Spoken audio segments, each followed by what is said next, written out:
بسم اللہ الرحمن الرحیم۔ سورۃ التحریم مدنیہ۔ سورہ التحریم جس کی اب تک ہم 5 آیات پڑھ چکے ہیں۔ آج آیت نمبر 6 اور 7 2 آیات پڑھیں گے۔ اللہ رب العزت ارشاد فرما رہے ہیں، یا ایہا الذین آمنوا قوا انفسکم واہلیکم نارا۔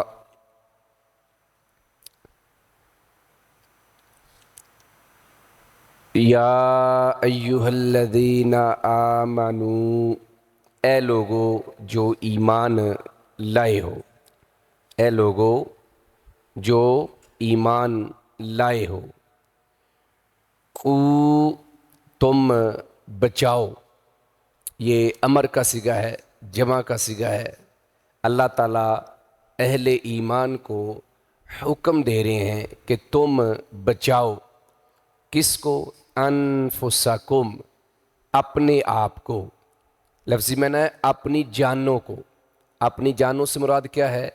اپنے آپ کو بچاؤ۔ وَأَهْلِيكُمْ، اور اپنے گھر والوں کو، اور اپنے گھر والوں کو۔ اہل و عیال لفظ آپ سنتے رہتے ہیں اردو کے اندر، تو اہل کا معنی ہوتا ہے والا، جس کا آپ کے ساتھ تعلق ہوتا ہے۔ جس طرح اہل بیت کا لفظ معروف ہے، گھر والے۔ تو اپنے گھر والوں کو کیا کہا؟ اے لوگو جو ایمان لائے ہو، اپنے آپ کو اور اپنے گھر والوں کو بچاؤ۔ کس سے؟ نارا، آگ سے۔ آگ سے بچاؤ۔ وہ آگ کون سی ہے؟ وہ جہنم کی آگ ہے۔ گویا کہ اہل و عیال میں سب سے پہلے جو لوگ آتے ہیں وہ انسان کی، مرد کی بیوی آتی ہے۔ اہل بیت میں، اہل و عیال میں سب سے پہلے اہلیہ آتی ہے، زوجہ آتی ہے، بیوی آتی ہے۔ اور حکم یہ ہے کہ اپنے آپ کو بھی اور اس کو بھی، اور اس کے ساتھ پھر اس سے جو ایک نسل ہے، جو آپ کی ایک فیملی ہے، ایک پورا آگے خاندان ہے، وہ سارے لوگ اس میں شامل ہیں۔ اور سیکنڈ نمبر پہ جو آتے ہیں وہ بچے آتے ہیں۔ تو اللہ تعالیٰ فرما رہے ہیں کہ اپنے آپ کو بھی اور اپنے گھر والوں کو بھی آگ سے بچاؤ، حکم دیا ہے۔ اب یہ کیسے ممکن ہے کہ انسان اپنے آپ کو اور اپنے گھر والوں کو آگ سے بچائے؟ ایک تو یہ نہ کہ ٹھیک ہے بھئی میں اکیلا نماز پڑھ رہا ہوں تو کافی ہے، میں اکیلا دین کے اوپر چل رہا ہوں تو کافی ہے، تو کیا اس سے قیامت والے دن میری نجات ممکن ہوگی؟ اگر میری سوچ، میری فکر، میرا نظریہ یہ ہے کہ میں ٹھیک ہوں، میری طرف سے کوئی نماز پڑھے نہ پڑھے، کوئی دین پہ چلے نہ چلے، مجھے اس سے کچھ کنسرن نہیں ہے، تو حقیقت کیا ہے کہ حکم یہ ہے کہ اپنے آپ کو بھی اور گھر والوں کو بھی۔ اور یقیناً جب میں آپ گھر والوں کی فکر کریں گے تو اپنی فکر تو بالاولیٰ ہو جائے گی، اپنی فکر بالاولیٰ ہو جائے گی۔ اصلاح کا جو طریقہ ہے وہ یہی ہے کہ جب انفرادی اصلاح ہو جاتی ہے انفرادی طور پہ، تو پھر سب سے پہلے اگر دیکھا جائے تو جو ذمہ داری ہمارے اوپر عائد ہوتی ہے وہ ہمارے گھر والوں کی ہے کہ ان کی اصلاح کرنی ہے، اور اس کے بعد پھر عزیز و اقارب ہیں، اس کے بعد جا کے پھر عام لوگوں کی بات ہے، اس کے بعد پھر عام لوگوں کی بات ہے۔ جیسے رسول کریم صلی اللہ علیہ وآلہ وسلم کو اللہ رب العزت نے سورہ الشعراء میں فرمایا کہ وَأَنذِرْ عَشِيرَتَكَ الْأَقْرَبِينَ، اور آپ اپنے قرابت داروں کو، قریبی رشتہ داروں کو ڈرائیں۔ یعنی جب آپ نے کھلا پیغام سنانا شروع کیا تو سب سے پہلے یہ تھا کہ آپ نے اپنے گھر والوں کو، اپنے عزیز و اقارب کو، اور اس حدیث میں بھی یہ واضح ہے، صحیح بخاری کی روایت ہے، جو آپ نے سارے قبیلے کے لوگوں کو اکٹھا کیا اپنے چچاؤں کو کیا اور دیگر رشتہ داروں کو، تو وہاں آپ نے اپنی بیٹی حضرت فاطمہ رضی اللہ عنہا سے بھی بات کی، وہاں اپنی پھپھی حضرت صفیہ رضی اللہ عنہا سے بھی بات کی۔ بخاری کے الفاظ ہیں کہ تم دونوں بھی، پہلے مردوں کو مخاطب کیا، پھر کہا کہ تم دونوں بھی اپنے آپ کو اللہ کے ساتھ اس بات کے ساتھ طے کر کے سودا کر لو کہ تم توحید کا اقرار کرو اور اپنے آپ کو آگ سے بچاؤ، اپنے آپ کو جہنم سے بچاؤ۔ تو یہاں پر بھی اللہ رب العزت نے یہی بات کی ہے۔ اب اس میں ذمہ داری سب سے پہلے مرد کے اوپر عائد ہوتی ہے۔ کس کے اوپر ہوتی ہے؟ مرد کے اوپر عائد ہوتی ہے۔ جس طرح صحیح بخاری کی روایت ہے، کلکم راعٍ وکلکم مسئول عن رعیتی، تم میں سے ہر ایک ذمہ دار ہے، نگران ہے، کسٹوڈین ہے، اور اس کے اوپر یہ بات عائد ہوتی ہے کہ وہ اپنی ذمہ داری کو نبھائے، کیونکہ قیامت والے دن اس سے پوچھا جائے گا اس کی رعایا کے بارے میں۔ اور اس حدیث کو اگر ہم آگے لے کے چلیں تو نبی مکرم علیہ الصلاۃ والسلام نے فرمایا کہ ایک حکمران پہلے نمبر پر، وہ پوری رعایا کا ذمہ دار ہے، قیامت والے دن پوچھ ہونی ہے۔ آج مزے کر رہے ہیں ہمارے وزیر مشیر اور وہ سمجھتے ہیں کہ کوئی بات نہیں، لیکن قیامت والے دن ان سب کو کٹہرے میں کھڑا کر کے اللہ نے پوچھنا ہے کہ تم عیاشیاں کرتے رہے اور تمہارے نیچے جو لوگ تھے ان کے ساتھ کیا ہوتا رہا، وہ خودکشیاں کرتے رہے اور تمہارے کانوں پر کہہ لیں کہ وہ جو تک نہیں رینگی۔ اس کے بعد نبی الاسلام نے فرمایا کہ کوئی بھی مرد ہے وہ اپنے گھر کا جو ہے وہ نگران ہے، ذمہ دار ہے، اور پھر آپ علیہ الصلوۃ والسلام نے فرمایا کہ اس سے بھی پوچھا جائے گا، یعنی مرد جو سربراہ گھر کا ہے اس سے اس گھر میں رہنے والے جتنے افراد ہیں ان کے بارے میں قیامت والے دن پوچھا جائے گا۔ پھر نبی علیہ الصلوۃ والسلام نے فرمایا کہ اس گھر کے اندر خاتون جو ہے، اس کی بیوی جو ہے وہ بھی ذمہ دار ہے، یعنی خامد جو ہے وہ گھر میں موجود نہیں ہے، جیسے اکثر ابراڈ کنٹریز میں چلے جاتے ہیں یا بزنس کے حوالے سے، جاب کے اعتبار سے مرد کو باہر رہنا پڑتا ہے، تو پیچھے بچوں کی دیکھ بھال اور ان کی تربیت کے لیے عورت ہے، تو عورت ذمہ دار ہے اور اس سے قیامت والے دن پوچھا جائے گا۔ یہاں تک بات نہیں ختم ہوئی، آپ نے فرمایا کہ اس گھر میں ایک ملازم، ایک خادم ہے، ایک غلام ہے، تو اس سے بھی پوچھا جائے گا کہ اس نے اپنی ذمہ داری کو پوری طرح نبھایا کہ نہیں نبھایا۔ تو ایک تو اس اعتبار سے کہ ہم سے پوچھ ہونی ہے، لہٰذا ہمیں اپنی بھی اور اپنے اہل خانہ کی فکر کرنی ہے۔ پھر دوسرے نمبر پر دیکھیں نبی علیہ الصلوۃ والسلام نے فرمایا، جو سنن نبی داؤد کی روایت ہے کہ مروا اولادکم بالصلاۃ وہم سبع سنین، جب تمہارے بچے 7 سال کے ہو جائیں تو انہیں نماز پڑھنے کا حکم دو۔ اب 7 سال کے جب ہوں گے تو پھر تو حکم ہے، لیکن اس 7 سال سے پہلے کیا ہے؟ وہ ہے تربیت، وہ ہے ان کو ساتھ لے کے چلنا، وہ ہے ان کو ہلکا ہلکا بتاتے رہنا، ان کے سامنے پریکٹیکلی خود نیکیاں کرنا۔ وہ 7 سال ایسے نہیں کہ ان کو 7 سال آپ بالکل نہ مسجد کی طرف لے کے آئیں، نہ کوئی دین کی بات بتائیں، اور ڈائریکٹ جب وہ 7 سال کا ہو جائے، اور آج کل کا بچہ تو 7 سال کا مطلب ہے وہ 20 سال کا ہے، جتنا وہ ایڈوانس ہے، تو اس کو 7 سال کے بعد نماز کا کہیں گے وہ تو آپ کی بات سنے گا ہی نہیں۔ تو تربیت تو جو ہی ہوش آتی ہے اس کی آپ نے شروع کر دینی ہے، ہر اعتبار سے۔ جو مینرز ہیں وہ بھی اس کو سکھانے ہیں، جو موٹی موٹی چیزیں وہ بھی اس کو بتانی ہیں۔ البتہ حکم جو ہے وہ آپ نے کب شروع کرنا ہے؟ جب وہ 7 سال کا ہوا ہے، 10 سال کا ہو گیا ہے، نہیں پڑھ رہا تو اس کے اوپر مارنے کا حکم دیا گیا ہے۔ اور وہ جو سورہ طٰہٰ کی ابھی بھی آپ سورہ طٰہٰ سماعت فرما رہے تھے، اس کی آیت نمبر غالباً 132 یا آخر میں بالکل جا کے آتا ہے، اور میں وہ اکثر آیت یہاں پیش بھی کرتا ہوں کہ وَأْمُرْ أَهْلَكَ بِالصَّلَاةِ وَاسْتَبِرْ عَلَيْهَا، اپنے گھر والوں کو نماز کا کہتے رہیں، حکم دیتے رہیں اور اس پہ کار بند رہیں، ہمیشگی کریں۔ تو گھر والوں کو بچانا یہ ہماری ذمہ داری ہے، لہٰذا اس سے پہلے ہم اپنی فکر کریں۔ جب اپنی اصلاح کر چکے ہیں تو پھر میری ذمہ داری ہے کہ میں اپنے گھر والوں کی بھی فکر کروں۔ اگر میرے گھر والے، میرے بچے، میری بیوی، میں ان کو کہتا ہی نہیں ہوں، اور میں بہت بڑا مبلغ ہوں، بہت بڑا دائی ہوں، اور انٹرنیشنل شہرت یافتہ میں دائی بن چکا ہوں، اور میرے بچوں کی تربیت ہی نہیں ہے، تو جنت کو نہیں ملنی، یہ یاد رکھنا ہے۔ اگر میں نے گھر والوں کو اگنور کیا ہے، ان کو چھوڑ دیا ہے، ان کی تربیت پہ دھیان نہیں دیا، اور پورے پاکستان دن رات میں جناب تبلیغ کرنے کے لیے پہنچا ہوا ہوں، اور گھر والے کیا کر رہے ہیں، کسی نے نماز پڑھی ہے، میں نے کبھی پوچھا ہی نہیں ہے۔ میرے پاس ٹائم ہو تو پوچھو نا، دن رات میں تو تبلیغ کر رہا ہوں۔ تو جہاں نبی الاسلام نے لوگوں کو سمجھایا ہے، لوگوں کو تبلیغ کی ہے، اس سے کئی گنا بڑھ کے آپ نے اپنے گھر والوں کی تربیت کی ہے۔ کوئی ایسا موقع نہیں ہے، یہ ہم تک جو نبی الاسلام کی نجی جو زندگی تھی، جو آپ کی ایک ڈومیسٹک لائف تھی، اس حوالے سے جو ساری چیزیں ہم تک پہنچی ہیں، وہ کس نے پہنچائی ہیں؟ آپ کی ازواج نے پہنچائی ہیں، کہ گھر میں کوئی بھی مسئلہ ہوتا تھا تو آپ فوراً اس کی اصلاح فرماتے اور وہ دین بن جاتا، اور وہ دین پھر ہم تک پہنچا۔ تو اس لیے یہ ذہن میں رکھنا چاہیے۔ فرمایا اے لوگو جو ایمان لائے ہو، اپنے آپ کو اور اپنے گھر والوں کو آگ سے بچاؤ، وقودها الناس، جس کا ایندھن، وقودن کہتے ہیں ایندھن کو، جس کا سے مراد وہ آگ، وہ جہنم، جس کا ایندھن الناس لوگ، والحجارہ اور پتھر، جس کا ایندھن لوگ اور پتھر ہوں گے۔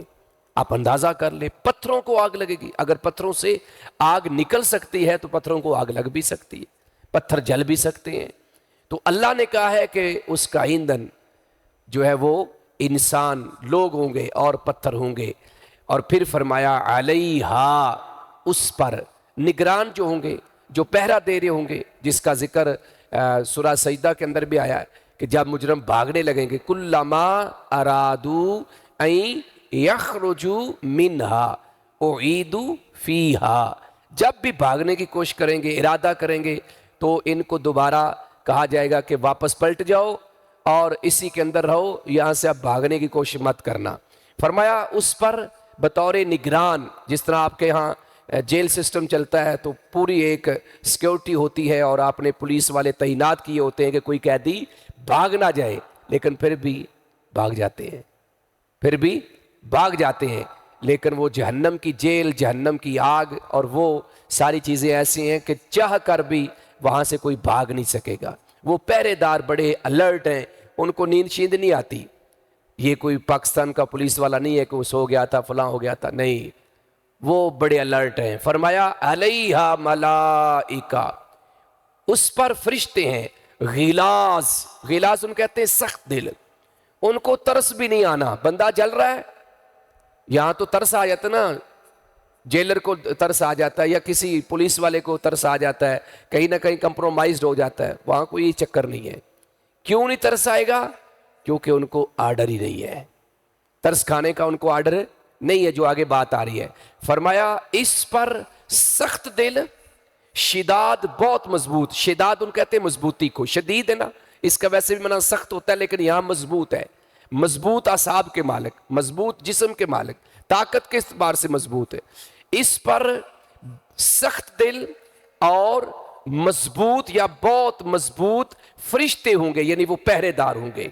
لا یعصون اللہ، ایسا کا معنی ہوتا ہے نافرمانی، لا یعصون، وہ نافرمانی نہیں کرتے، کس کی؟ اللہ کی، وہ اللہ کی نافرمانی نہیں کرتے، کیونکہ اللہ نے انہیں کہا ہے کہ تم نے کوئی نرمی نہیں دکھانی، یہ باغی ہیں، یہ مجرم ہیں، مجھے ان پہ غصہ ہی بڑا ہے، لہٰذا اب یہ رحم کے قابل ہی نہیں ہے۔ دنیا میں اللہ کافروں پہ بھی رحم کرتا ہے، اور یہ اللہ کی خوبی ہے، اگر وہ رحم نہ کرے تو کافروں کو تو پینے کے لیے ایک گھونٹ پانی کا نہ ملے، لیکن وہ نرمی کرتا ہے، رحم کرتا ہے۔ لیکن یہ رحم قیامت والے دن صرف اہل ایمان کو ملے گا، اہل توحید کے حصہ میں آئے گا، کافروں کے حصہ میں، مشرکین کے حصہ میں یہ رحمت نہیں آئے گی، اور نہ ہی کسی کے عذاب کے اندر کمی ہوگی، اور زندگی تو ہمیشہ کے لیے وہاں کی، مرنا تو ہے کوئی نہیں۔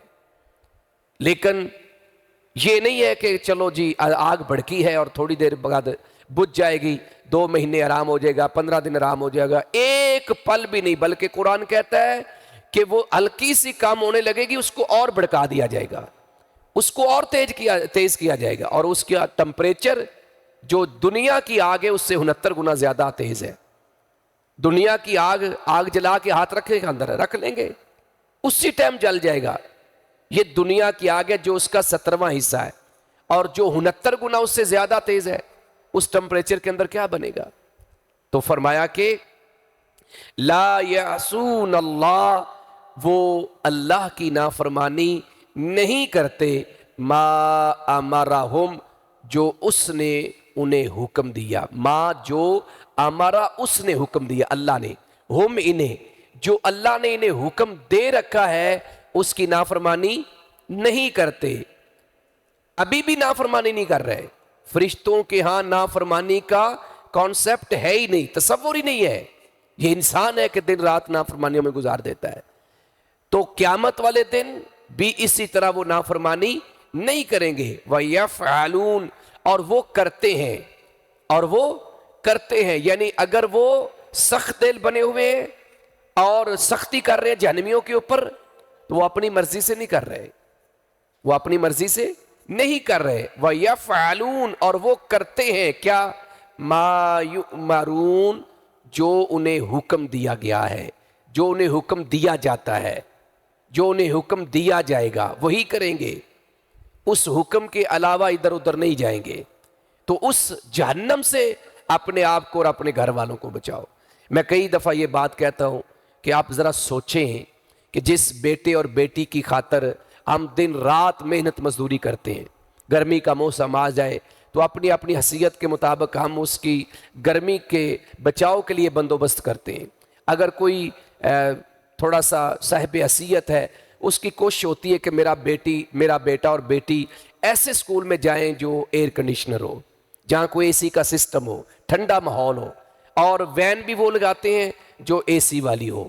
یہ میری اور آپ کی سوچ ہے، گھر میں انتظام کرتے ہیں، اس کا جو الگ روم ہے اس میں الگ اس کو اے سی، ہر اپنی حیثیت سے کرتا ہے۔ غریب ہے تو اس حساب سے پنکھے کا ارینج کرتا ہے، کیا مقصد ہے کہ اس کو گرمی نہ لگ جائے، یہ مسئلہ نہ ہو جائے۔ جو وہ کر سکتا ہے بیٹے اور بیٹی کے لیے اس کو سہولت دیتا ہے۔ لیکن کبھی اس ماں اور بیٹے نے، یہ ہے کہ بڑے ناز و نخرے ہم اٹھاتے ہیں بچوں کے، اور وہ جو سورہ الواقعہ میں اللہ نے کہا نا کہ انہم کانوا قبل ذالک مترفین، یہ جو جہنم میں لوگ آئے نا، اصحاب الشمال کا ذکر ہو رہا ہے سورۃ الواقعہ میں، یہ وہ لوگ ہیں جو دنیا میں ناز و نخرے میں پلے تھے، مترفین ہوتے ہیں بڑی نعمتوں میں پلے تھے۔ اب ذرا سوچو کہ جن کو ہم ناز و نخرے میں پال رہے ہیں، حرج نہیں ہے، آپ کو اللہ نے دیا ہے، مجھے دیا ہے، تو اپنی اولاد پہ خرچ کرنا یہ کوئی بڑی بات نہیں ہے، کرنا چاہیے۔ لیکن دنیا کی گرمی سے بچانے کے لیے، دنیا کی سردی سے بچانے کے لیے ہم سردی کا سیزن ہو تو درجنوں سوٹ لے آتے ہیں، ڈریس لے آتے ہیں، گرمی آ جائے تو اس کے لیے بھی اسی طرح اہتمام کیا جاتا ہے۔ کیا اتنی فکر باپ نے، ماں نے، میں نے بطور باپ، آپ نے بطور باپ، ہماری ازواج نے بطور ماں کبھی بیٹھ کے سوچا ہے کہ یہ جس کے لیے میں اتنا کچھ کر رہا ہوں یا کر رہی ہوں، اور جس کی مجھے اتنی فکر ہے کہ اس کو کوئی تکلیف نہ پہنچے، اور اتنا خوبصورت اور اتنی خوبصورت میری بیٹی یہ جہنم میں جائے گی تو کیا بنے گا؟ تو اگر بیٹی اور بیٹا جہنم میں جا رہا ہے تو میں کیا بچ جاؤں گا؟ امام ابن قیم رحمہ اللہ تعالی اولاد کے حقوق کے حوالے سے کتاب میں لکھتے ہیں کہ قیامت والے دن یہ ٹھیک ہے کہ اولاد سے سوال ہونا ہے کہ تم نے والدین کی خدمت کی کہ نہیں کی، لیکن پہلا سوال اللہ نے، یہ اہل علم کا تجزیہ ہے کہ پہلا سوال اللہ نے والدین سے کرنا ہے کہ تم نے اولاد کی تربیت کی کہ نہیں کی۔ اللہ نے سوال کرنا۔ دیکھو نا، میرا بیٹا اور بیٹی دنیا میں آئے ہیں تو کیا آتے ان کی ذمہ داری کو میری خدمت شروع کر دیں؟ نہیں، پہلے میں نے ان کی خدمت کرنی ہے۔ وہ خدمت کیا ہے؟ ان کی تربیت کرنی ہے، ان کی پرورش کرنی ہے۔ تو پہلے تو میری ذمہ داری ہے۔ تو جب میں اپنی ذمہ داری ادا کر چکا ہوں تو پھر میں سرخرو ہوں، میں کہہ سکوں گا کہ اللہ، میں نے، جس طرح حضرت عیسیٰ علیہ السلام کو اللہ مخاطب کریں گے تو کہیں گے اللہ میں جب تک دنیا میں تھا تو میں نے تو ذمہ داری پوری کی ہے، میں نے کسی کو نہیں کہا کہ اللہ کے شریک بناؤ۔ نبی علیہ الصلوۃ والسلام نے بھی یہی بات کی، صحیح بخاری کی روایت ہے، نبی علیہ الصلوۃ والسلام نے فرمایا کہ میں قیامت والے دن میرے سامنے کچھ لوگ آئیں گے، دائیں بائیں ہوں گے، اور فرشتے ان کو پکڑ کے جہنم کی طرف کچھ کو پکڑ کے لے کے جائیں گے۔ تو میں نے کہا یہ میرے صحابی ہیں، ساتھی ہیں، یہ وہ لوگ تھے جو نبی علیہ السلام کی وفات کے بعد مرتد ہوئے تھے، جس کا ذکر سورہ المائدہ کی آیت نمبر 54 میں بھی ہے۔ تو آگے سے کیا جواب آئے گا کہ نہیں، جب آپ دنیا سے چلے گئے، آپ کی موت ہو گئی، وفات ہو گئی، تو آپ نہیں جانتے یہ دین سے پھر گئے تھے، یہ مرتد ہو گئے تھے۔ تو اس وقت نبی اسلام فرمائیں گے کہ میں کہوں گا وہی جملہ جو حضرت عیسیٰ علیہ السلام نے کہا تھا، یہی جو سورہ المائدہ کی آخری آیات ہے۔ تو بہرحال کہنے کا مطلب یہ ہے کہ یہ ذمہ داری بڑی ہے، اور اس ذمہ داری کو ادا کرنا ہماری اس سے بڑی ذمہ داری ہے۔ آگے فرمایا یا ایھا الذین کفروا، اے لوگوں جنہوں نے کفر کیا، اے لوگوں جنہوں نے کفر کیا، لا تعتذروا، تم عذر مت پیش کرو، بہانے مت بناؤ۔ یہ میں علیحدہ پڑھ رہا ہوں، ویسے آگے ملانے کے لیے پھر واو جو ہے وہ آگے اگر الیوم آگے نہ ہو تو واو کے اوپر جزم آتی ہے، اور وہ پھر جمع کا صیغہ بن جاتا ہے۔ لا تعتذروا اليوم، تم آج بہانے مت بناؤ، عذر مت پیش کرو، یہ عذر تھا وہ عذر تھا، دنیا میں چل جاتا ہے۔ کسی بھی کام سے جان چھڑانی ہونا، بے نماز ہے نا، تو اس سے کہو تو وہ 100 بہانے بنائے گا، 100 بہانے بنائے گا۔ 5 وقت کا نمازی ہے، فجر میں سستی کر رہا ہے تو وہ بہانے بنائے گا، اچھا یہ رات کو لیٹ ہو گیا، فلاں شادی پہ چلا گیا۔ مجھے ایمانداری سے بتاؤ، یہ جسٹیفیکیشن قیامت والے دن اللہ مان لیں گے کہ بھائی رات کو تم شادی پر تھے، لیٹ ہو گئے تو کوئی بات نہیں، چلو ٹھیک ہے، مان لیں گے اللہ تعالیٰ؟ یہ اپنے آپ کو ہم دھوکہ دیتے ہیں جب ہم یہ کہتے ہیں اچھا رات کو لیٹ سویا تھا، رات کو میں جی فلاں جگہ گیا تھا۔ آپ جہاں بھی گئے ہیں، فجر کی نماز اگر آپ نے باجماعت نہیں پڑھی تو آپ اپنے آپ کو مطمئن نہ سمجھیں، گھر میں پڑھ لی ہے، لیٹ پڑھ لی ہے، 7 بجے اٹھ کے پڑھ لی اور آپ سمجھے کہ میں کامیاب ہو رہا ہوں۔ نہیں، بچوں کے اوپر کیا اثر پڑ رہا ہے جب باپ ہی اٹھ کے نہیں آ رہا، بیٹا کب اٹھ کے آئے گا؟ یہ مسائل ہیں ہمارے۔ تو بہرحال فرمایا کہ اے لوگوں جنہوں نے کفر کیا، آج بہانے مت بناؤ، آج بہانے مت بناؤ، انما، یہ کلمہ حسر ہے، تجزون، تمہیں بدلہ دیا جا رہا ہے یا بدلہ دیا گیا ہے، جزا دی گئی ہے، ما اس کی، تمہیں اس چیز کی سزا دی گئی ہے یا اس چیز کا بدلہ دیا گیا ہے، کنتم تعملون، جو تم کیا کرتے تھے۔ یہ نہیں ہے کہ تم نے ایک کام کیا ہی نہیں ہے، یہ دنیا کی جیلیں بھی نہیں ہے، دنیا کی عدالتیں بھی نہیں ہے، کرتا کوئی ہے بھرتا کوئی ہے۔ یہ پاکستان نہیں ہے، پاکستان چھوڑ کے پوری دنیا کا کوئی بھی سسٹم ایسا جہاں زیادتی ہوتی ہے اور غریب اور امیر کے لیے قانون میں فرق ہوتا ہے، یہ دنیا نہیں ہے۔ جو تم نے کیا نہیں ہے وہ تمہارے اوپر پڑنا نہیں ہے، اور جو تم نے کیا ہے اس سے تمہاری جان کو نہیں چھوٹنی۔ سیدھی سی بات اللہ نے کر دی ہے، اس لیے فرمایا انما تجزون ما کنتم تعملون، تم صرف اس چیز کا بدلہ دیے گئے ہو جو تم کیا کرتے تھے، جو تم کیا کرتے تھے۔